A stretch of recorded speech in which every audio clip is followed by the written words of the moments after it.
Magandang hapon mga katrabaho. Dito na naman ako sa Kainta.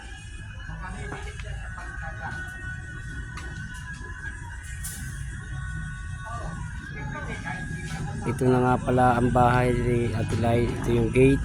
Ay, ni Ate Lai, ni Ate Teresa. Ito na yung gate niya. Ayan.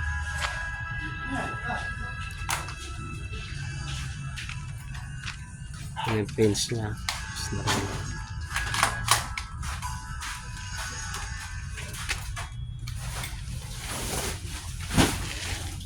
Ito yung tao naglalaro.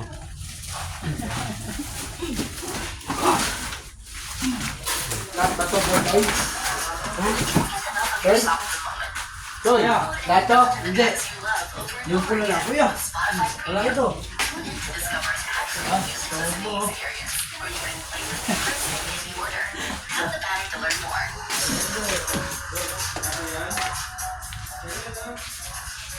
Ayan na yung kitchen ni ating Teresa. Dudo, yung ginagawa mo dyan, binubutas mo na naman yan.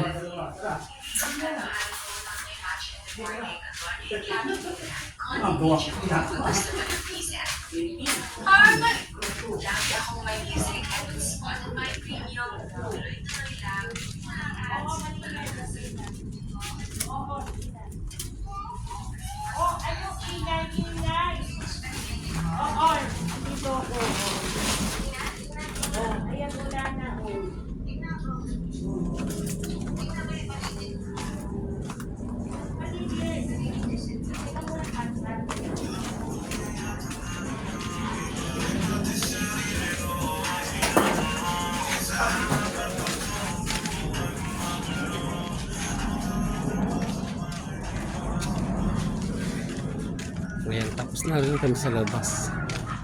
Konting retouch na lang. Sa finish na namin ayusin niya kasi marami pang nililipat na gamit.